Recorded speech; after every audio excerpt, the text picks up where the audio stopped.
बिस्मिल्लाहिर्रहमानिर्रहीम। मेरा नाम नुसरत बेगम है। हम बेसिकली नॉर्मल गिलगित से ताल्लुक़ रखते हैं।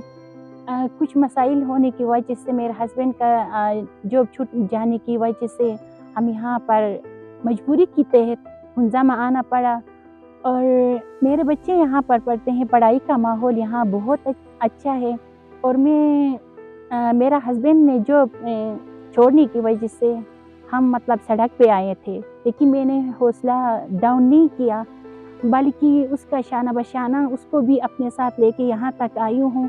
पहले मैं खान हायर सेकेंडरी में 6 साल तक कैंटीन चलाई। उसके बाद मैंने सरीना ज्वाइन किया। सरीना में मैंने 1 साल का इंटर्नशिप किया। उसी की वजह से वहाँ की हुनर की वजह से मैं यहाँ तक आई हूँ। अपने बच्चों के लिए रिज़्क़ कमाती हूँ और अपने हस्बैंड को भी साथ लेकर आई हूँ। बिस्मिल्लाहिर्रहमानिर्रहीम। मेरा नाम इफ्तिखार अहमद है।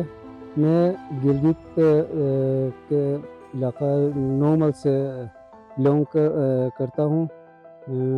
शुरू में मैं कराची गया।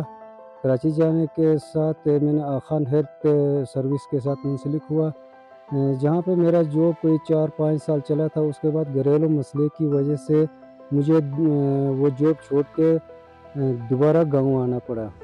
2-3 साल मैं बेरोज़गार रहा। उसके बाद मैंने जापान चौक पे ख़ुद का मेडिकल स्टोर खोला, जो सही तरीके से रन नहीं हो सका, जिसकी वजह से मुझे माली मुश्किलात का सामना करना पड़ा। मेरा छोटा सा एक रेस्टोरेंट है करीमाबाद जापान चौक अलमाराज मार्केट में। वहाँ पर छोटी सी दुकान के अंदर मैं ये चला रही हूँ। लोग खुश हैं कि मैं मतलब अच्छा खाना पकाती हूँ, लेकिन मैं थोड़ा सा लोगों की रहन सहन की जगह बहुत कम है। मैं उसको एक्सटेंड करना चाहती हूँ, लेकिन मेरे पास इन्वेस्ट करने के लिए इतने पैसे नहीं हैं। शुरू में जब मैंने 6-7 साल पहले ये रेस्टोरेंट खोला था, तब लोगों ने मेरे ऊपर बहुत मतलब उंगलियां भी उठाई, अपनों ने भी उंगलियां उठाई, हस्बैंड के ऊपर भी उंगलियां, लोगों ने उसको मारने की भी धमकियाँ दी कि अपने वाइफ को लेके चले जाओ यहाँ से, लेकिन हमने उनका किसी का भी नहीं सुना। इसी लिहाज से हमने न अपनों से मांगा है न गैरों से मांगा है, बल्कि अपनी मदद आपसे ये काम करना शुरू किया और हमें उससे बहुत कम कमाई होती है। यहाँ हुंज़ा में मतलब 3-4 महीने का सीज़न होता है, तो इसी सीज़न में जितनी कमाई होती है साल भर वही खर्च करती हूँ। फिर मौसम सरमा में वही चोंटियों की तरह मेरा हाल होता है। किसी बड़े इदारे ने आज तक हमारी तरफ कोई भी रुझान नहीं दिया है, ध्यान नहीं दिया है।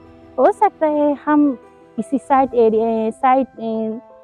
एरिया पे काम करते हैं, इस वजह से हो, या किसी ने ध्यान नहीं दिया हो।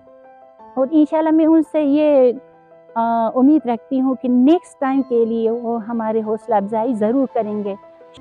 दूसरी बात तो ये कि मेरी वाइफ जो है वो कुकिंग में इंटरेस्ट ले रही थी, इसलिए मैंने उनको सरीना इंटर्नशिप के लिए भेज दिया। वहाँ पे वो 1 साल का इंटर्नशिप करके क्लियर करके फिर हम लोगों ने कुछ छोटा कारोबार करना शुरू किया। बेसिकली गिलगित में ये कारोबार कर सकते थे हम लोग, लेकिन वहाँ का माहौल मुवाफिक नहीं हो रहा था, क्योंकि वहाँ पे लेडीज़ को ज़्यादा मार्केट में कोई भी कारोबार करने में अच्छी नज़र से नहीं देखते हैं। इसलिए मैंने हुंज़ा को बेहतर समझा। यहाँ पे आके छोटा सा वो कारोबार कर रही है। मेरी वाइफ भी मेरा हाथ बटा रही है। बच्चों का फ़ीस निकालने में अकेले बंदे के ऊपर पूरा नहीं हो सकता, अकेले बंदे से पूरा नहीं हो सकता है, जिसका मैं वाइफ का बहुत मशकूर हूँ, जो मेरा हाथ बटा रही है। यहाँ पे मेरा हाथ बिठा रही है और मेरे शाना बशाना खड़ा होकर काम कर रही है।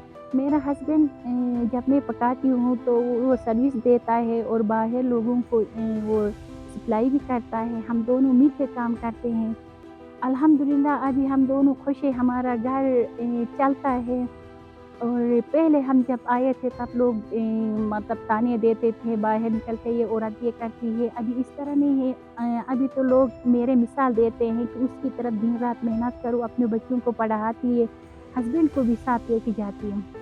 आखिर में यही मेरा पैगाम है कि मैं इस माशरे की सारी लेडीज़ के लिए मेरा यही पैगाम है कि वो भी बाहर निकले, माशरे को मत देखिए, इधर उधर के लोगों को बातों को मत सुनिए, بہتر ہے رونے سے بہتر ہے دوڑنا.